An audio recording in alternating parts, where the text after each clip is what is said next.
Titre: La flèche qui a changé ma vie. Le voyage d'une jeune Allemande en France. Et si je n'étais jamais venu en France, je n'aurais pu être jamais réalisé. Que faire? Peu. Être que je suis fini.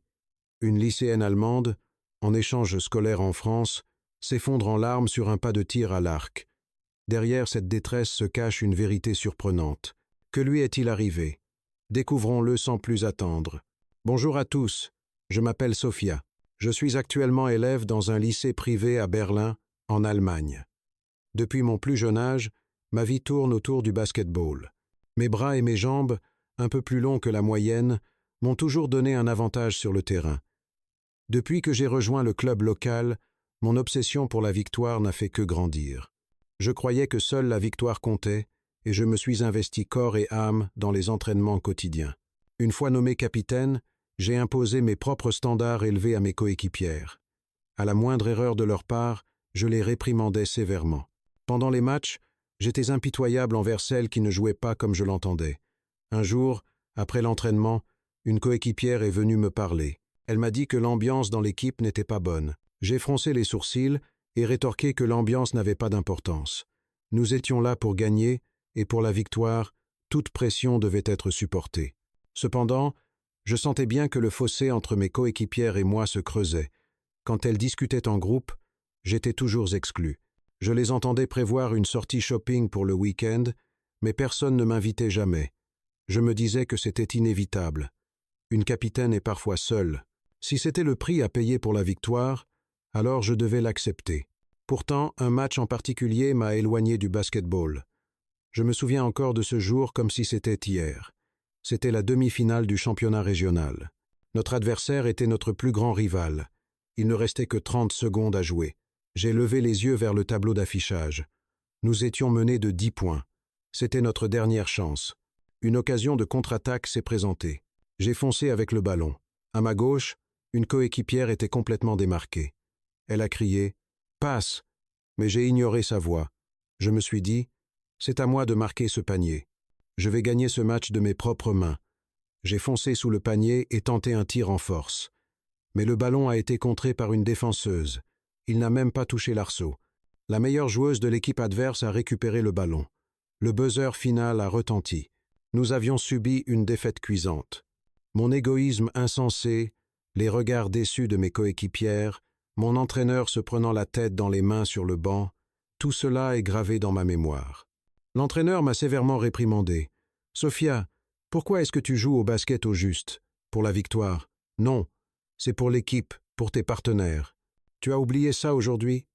Ces mots m'ont transpercé le cœur. C'est vrai, j'avais oublié l'essentiel. Le basket-ball n'est pas un sport individuel, mais un sport d'équipe.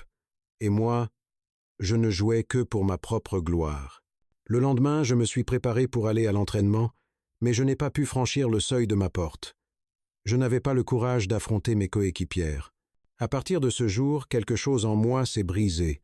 Je me suis enfermé dans ma chambre, je ne sortais même plus. Le basket-ball avait été toute ma vie. J'étais fier d'être une joueuse, mais cette fierté était désormais en miettes. En me voyant enfermé, mes parents, très inquiets, m'ont fait une proposition inattendue. C'est ma mère qui a lancé l'idée. Et si tu changeais d'environnement, découvrir de nouvelles choses dans un nouvel endroit, qu'en penses-tu? Je n'ai pas pu cacher ma confusion. Changer d'environnement? Qu'est-ce que tu veux dire? Partir étudier à l'étranger, apprendre dans un autre pays, découvrir une nouvelle culture. Ce serait une chance de te retrouver. Étudier à l'étranger? Je n'y avais jamais pensé. Ma mère m'a alors raconté que dans sa jeunesse, elle avait elle-même fait un séjour linguistique, une expérience qui restait l'un de ses plus précieux souvenirs. C'était la première fois que j'apprenais cela et j'étais très surprise. Le pays où ma mère avait étudié était la France, dans une petite ville tranquille, un peu à l'écart de Paris. Elle m'a dit qu'au début elle était anxieuse, mais qu'elle avait vite été séduite par le charme de la France. La France, en entendant ce mot, quelque chose a vibré en moi. Bien que je connaisse un peu ce pays à travers les films et les émissions culinaires, l'idée de m'y rendre réellement suscitait une certaine appréhension. Je craignais qu'avec mon caractère, je sois détesté où que j'aille. Ma mère m'a alors parlé de l'hospitalité des Français en province. Elle m'a raconté que lorsqu'elle avait des difficultés, il y avait toujours quelqu'un pour l'aider. Le pays était aussi très sûr. Même se promener seul tard le soir n'était pas un problème. Elle a ajouté que si je devais partir, la France serait une destination qui la rassurait. En écoutant ma mère, une petite lueur d'espoir s'est allumée en moi. Un nouvel environnement, un nouveau moi. Une semaine plus tard, ma décision était prise. J'allais relever le défi d'étudier en France. Les préparatifs ont commencé. J'ai suivi des cours de français en ligne pour apprendre les bases de la langue et je me suis renseigné sur la culture et les coutumes françaises. L'école a été choisie. Un lycée situé à environ 1 heure de train de Paris. Une famille d'accueil a également été trouvée. J'ai commencé à échanger des emails avec eux. Ils semblaient être une famille chaleureuse, ce qui m'a un peu rassuré. Je me souviens encore très clairement du jour de mon arrivée en France. Lorsque j'ai posé le pied à l'aéroport Charles de Gaulle, mon cœur battait la chamade. L'aéroport était d'une propreté impeccable, pas le moindre déchet par terre. Dans le hall des arrivées, un couple de personnes d'âge mûr au sourire radieux m'attendait. C'était ma famille d'accueil, monsieur et madame Dubois. Dès le lendemain, les Dubois m'ont aidé de toutes les manières possibles pour faciliter mon adaptation à la vie française. Ils m'ont patiemment appris à prendre le RER, à faire mes courses au marché, et même les règles complexes du tri sélectif, des aspects fondamentaux de la vie en France. Lorsque j'étais frustré par la barrière de la langue, ils m'aidaient toujours avec le sourire. Leur présence a été un soutien moral immense pour moi. La vie au lycée en France était également une expérience nouvelle. Au début, j'étais déconcerté par les différences de langue et de culture, mais mes camarades de classe m'ont accueilli avec beaucoup de gentillesse. Je n'oublierai jamais comment, lors de ma présentation en classe, alors que je bégayais de nervosité, tout le monde m'a encouragé avec de chaleureux applaudissements. Le week-end, les Dubois m'emmenaient visiter les environs. Nous visitions les châteaux de la Loire tout proches. Nous participions aux fêtes de village locales. Chaque contact avec la culture et les traditions françaises nourrissait ma fascination pour ce pays. Alors que ma nouvelle vie commençait à se stabiliser, sur l'invitation de M. Dubois, j'ai décidé de l'accompagner au club de tir à l'arc. Dubois était instructeur assistant au sein de l'association locale de tir à l'arc. En entrant sur le pas de tir, j'ai été stupéfaite.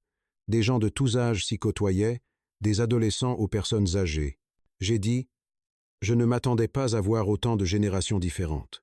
Dubois m'a expliqué « Ce qui est formidable avec le tir à l'arc, c'est que n'importe qui peut en profiter, peu importe sa force ou sa morphologie. » Il m'a dit que les mouvements du tir à l'arc étant majoritairement lents, ils sollicitent peu le corps. Ainsi, même les personnes moins sportives ou les seniors peuvent pratiquer à leur propre rythme et persévérer. Les compétiteurs de tir à l'arc sont souvent dans la cinquantaine ou la soixantaine, et il y a même des archers de plus de 80 ans encore en activité. L'expérience accumulée au fil des ans est bien plus précieuse que l'âge ou la force physique. J'observais les gens sur le terrain, la posture digne des aînés, le regard concentré des plus jeunes. Au milieu de tout cela, je sentais un point commun qui transcendait les âges. C'est alors qu'une vieille dame aux cheveux blancs s'est avancée vers la ligne de tir. En voyant sa silhouette, j'ai eu le souffle coupé. Son dos était droit, son geste pour lever l'arc était d'une beauté indescriptible. Quand l'arc fut tendu au maximum, la flèche partit comme un éclair. D'un son sec, elle a magnifiquement atteint le centre de la cible. C'est Madame Agnès. Même à plus de 80 ans, elle est toujours une archère active, m'a dit M. Dubois. J'étais trop ému pour parler. Madame Agnès s'est approchée de moi avec un sourire. Nous nous sommes présentés. Elle m'a raconté qu'elle avait commencé le tir à l'arc après 60 ans. Avant cela, entre le travail et la famille, elle n'avait jamais eu de temps pour elle. Mais depuis qu'elle avait commencé le tir à l'arc, sa vie avait changé. Pour Madame Agnès, le tir à l'arc était sa raison d'être. L'entraînement quotidien était une occasion de se retrouver avec elle-même. Je veux devenir une archère comme Madame Agnès, et je pensais. Dès le lendemain, sous la direction de M. Dubois, j'ai commencé à apprendre les bases du tir à l'arc. La pratique des mouvements fondamentaux a été pour moi un défi inattendu. Le placement des pieds, l'orientation du corps, la position des mains, en tir à l'arc, toute la séquence de l'armement de l'arc est codifiée. Ce rituel aide l'apprenti à développer la bonne attitude mentale et la bonne posture. Dubois me corrigeait patiemment, un mouvement après l'autre. « Sophia, tes épaules sont trop hautes. Ne force pas autant. » Ces instructions étaient précises, mais j'avais du mal à les appliquer immédiatement. Je n'ai pas pu m'empêcher de laisser échapper « Pourquoi accorder autant d'importance à ces détails ?» Monsieur Dubois a répondu avec un sourire bienveillant. Les fondamentaux sont la base du tir à l'arc. Tous les mouvements forment un ensemble fluide. Si un seul geste est négligé, toute la séquence qui suit est compromise. Ne sois pas pressé, maîtrise-les lentement. Bien que j'aie compris ces paroles, je ne pouvais retenir un sentiment d'impatience. Au basket, on prend un ballon et on s'entraîne tout de suite. Ici, je n'étais même pas encore autorisé à tirer une flèche. Je me suis entraîné avec un arc d'initiation et une cible en paille. Chaque jour, c'était la répétition des mêmes gestes. Malgré tout, je progressais lentement. Finalement, le jour est venu où j'ai pu me tenir sur la ligne de tir. Je pouvais enfin tirer sur une cible. Mon cœur battait d'excitation. Je pensais, enfin, je vais pouvoir faire du vrai tir à l'arc. Cependant, la réalité fut brutale. Ma première flèche n'a pas atteint la cible, elle est tombée mollement sur le sol. J'ai essayé une deuxième, puis une troisième fois. Le résultat était le même. « Ne te précipite pas », a dit M. Dubois. Cette phrase a provoqué en moi une réaction de rejet. À quoi bon tirer si ce n'est pas pour atteindre la cible? Au basket aussi, tout ce qui compte, c'est de mettre le ballon dans le panier. La distance jusqu'à la cible était de 28 mètres, et la cible elle-même mesurait 36 cm de diamètre. Cela me semblait bien plus loin et bien plus petit que je ne l'imaginais. Pourquoi est-ce que je n'y arrivais pas? J'avais pourtant répété ces bases ennuyeuses tant de fois. Pourquoi n'y avait-il aucun résultat? Ces pensées tournaient en boucle dans ma tête. Remarquant peu être mon état, M. Dubois m'a dit quelque chose d'inattendu. « Sophia, au moment où tu bandes l'arc, où est ton esprit ?» m'a-t-il demandé. J'étais perplexe. N'es-tu pas uniquement concentré sur l'idée de toucher la cible? Ne penses-tu qu'à progresser vite, à rattraper les autres? Les mots de M. Dubois m'ont frappé de plein fouet. C'est vrai. Mon esprit ne poursuivait que le résultat. En tir à l'arc, il est essentiel de laisser de côté cette obsession, a-t-il ajouté.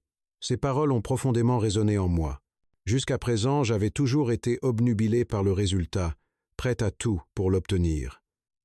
Mais le tir à l'arc exigeait une approche complètement différente. Mais dans ce cas, on ne peut pas gagner, n'est-ce pas? Ai-je demandé confuse. Cette discipline n'est pas une compétition contre les autres. S'il y a un adversaire, c'est ton propre esprit instable, m'a expliqué M. Dubois sur la philosophie du tir à l'arc. Le lendemain, il m'a emmené dans un endroit particulier. Nous avons franchi un portail élégant et marché sur un chemin pavé. Devant nous s'étendait un magnifique vignoble. C'était le domaine viticole d'un de ses amis. En entrant dans le caveau de dégustation, nous nous sommes retrouvés dans un espace avec un sol en tomettes et des meubles en bois ancien. Un rouleau de calligraphie était accroché au mur, et un vase en porcelaine dans un coin contenait de superbes fleurs.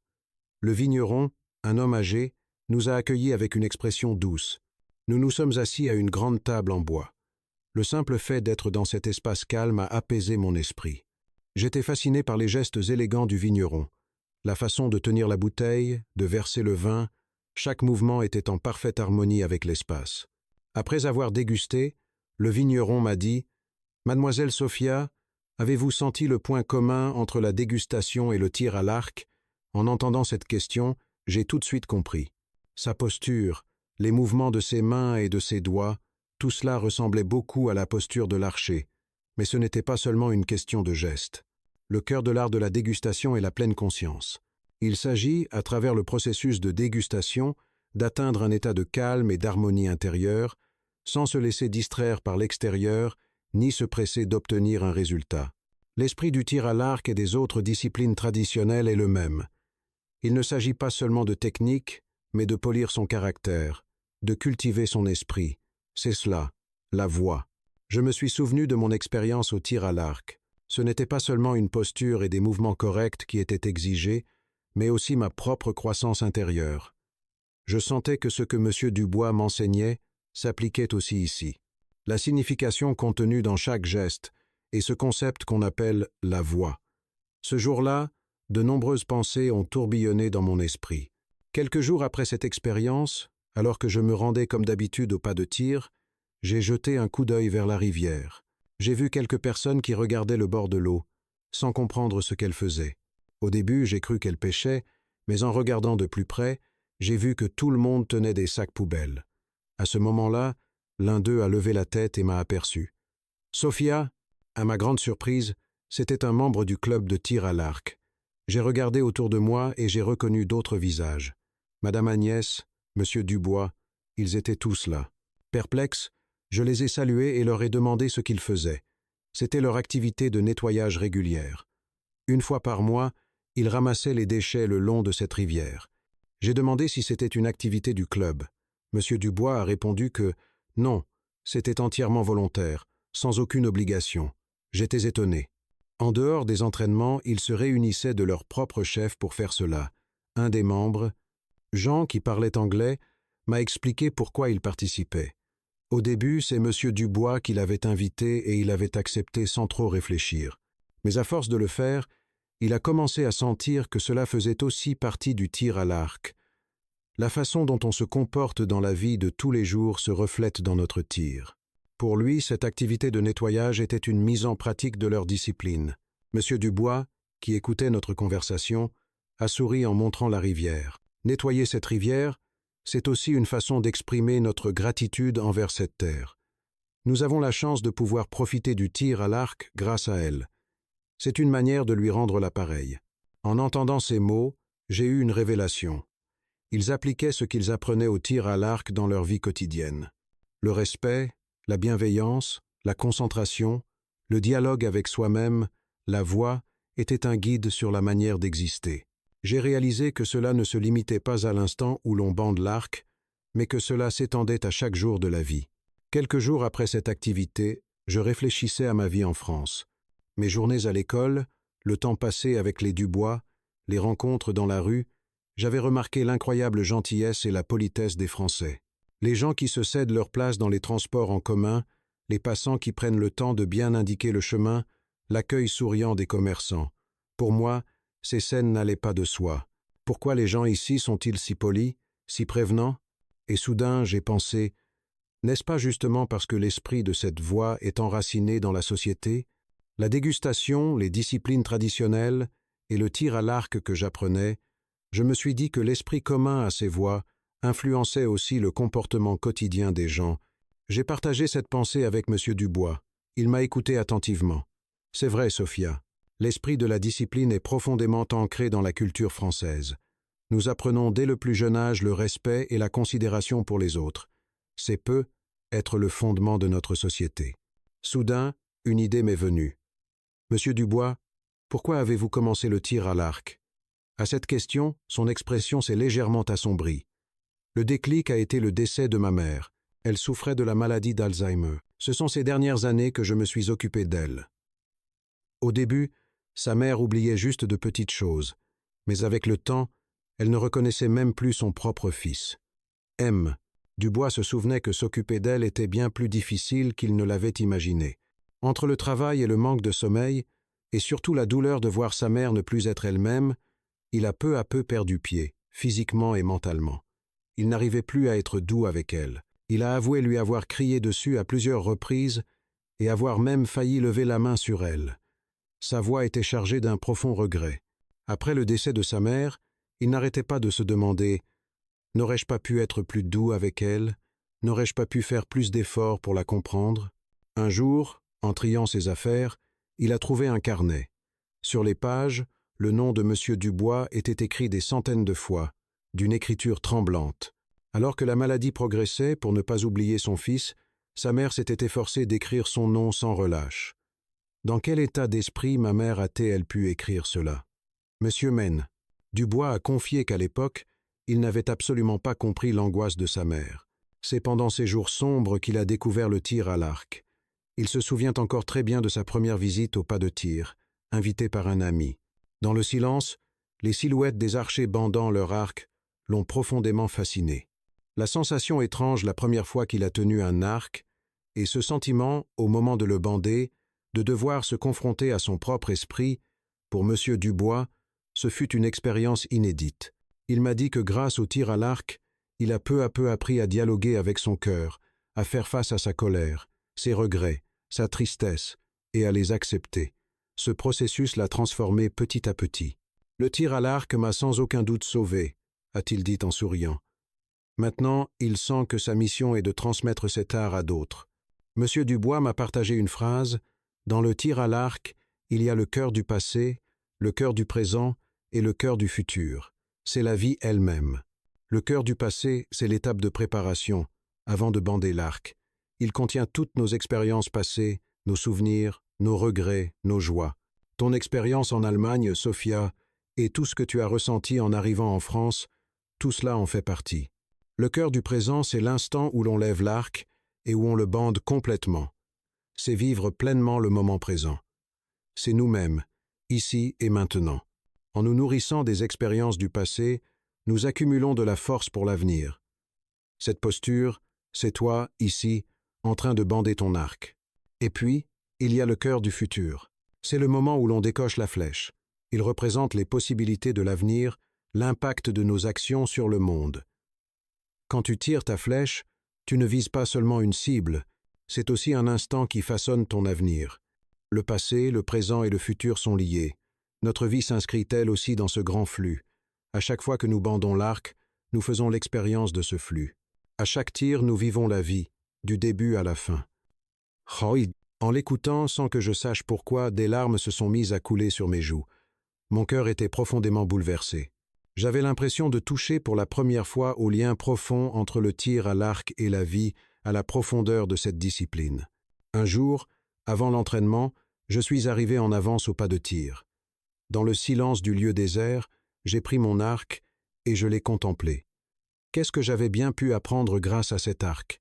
Les mots de Monsieur Dubois résonnaient dans ma tête. Pour chacun, le tir à l'arc a une signification différente. J'ai pris une profonde inspiration. J'ai fermé les yeux et j'ai écouté la voix de mon cœur.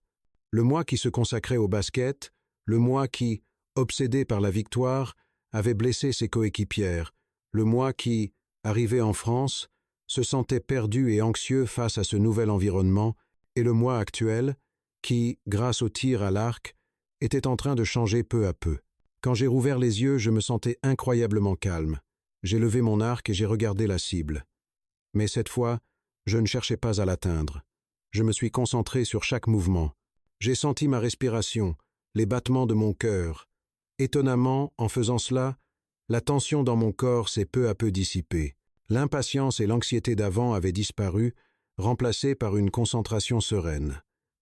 J'étais entièrement tourné vers mon monde intérieur. J'ai bandé l'arc au maximum, et j'ai décoché en silence. À cet instant, j'ai ressenti quelque chose de spécial. Comme si quelque chose en moi s'était fluidifié. Pour la première fois, j'ai eu l'impression que la cible venait à moi. La flèche a transpercé magnifiquement le centre. Mon année d'échange en France est passée en un clin d'œil. Je suis rentré en Allemagne. En posant le pied à l'aéroport de Francfort, un sentiment de nostalgie mêlé à une étrange sensation de détachement m'a envahi. C'était le même paysage qu'un an auparavant, et pourtant, quelque chose semblait différent. J'ai compris plus tard que ce n'était pas l'environnement qui avait changé, mais moi. Les retrouvailles avec ma famille et mes amis ont été joyeuses. En voyant mon visage, mes parents m'ont dit « Sophia, on dirait que tu as changé, tu sembles plus apaisée. » Mes amis m'ont fait des remarques similaires. « Sophia, tu as l'air plus calme qu'avant, ton regard est plus doux. » Chaque fois que j'entendais cela, je me remémorais mon expérience en France, et surtout ce que j'avais appris grâce au tir à l'arc. Ne pas chercher le résultat, mais se faire face à soi-même, chérir chaque instant, avoir de la considération pour les autres. Toutes ces leçons étaient devenues, sans que je m'en rende compte, une partie de moi. J'ai aussi revu les membres de mon ancienne équipe de basket. Elles m'ont accueilli chaleureusement, mais je pouvais lire une pointe de confusion dans leurs yeux. C'était normal. Un an plus tôt, j'avais quitté l'équipe en ayant piétiné leurs sentiments à cause de mon obsession pour la victoire. J'ai pris mon courage à deux mains, et je leur ai dit « Je voudrais m'excuser auprès de vous toutes. Avant, je manquais de considération. Je vous ai imposé ma façon de voir les choses, en ignorant vos sentiments. Je suis vraiment désolé. En France, j'ai appris une discipline appelée le tir à l'arc. Là-bas, j'ai compris qu'il y avait des choses plus importantes que de gagner ou de perdre. C'est là que j'ai enfin pu me confronter à moi-même. En entendant mes paroles, mes coéquipières ont paru très surprises. Mais l'une d'elles s'est approchée de moi. « Sophia, relève la tête. On comprend ce que tu ressentais. On est toutes contentes que tu sois de retour. » En entendant cela, les autres ont hoché la tête. À cet instant, mes larmes ont jailli. La gentillesse de mes coéquipières m'a touché au cœur. « Bon retour parmi nous, Sophia.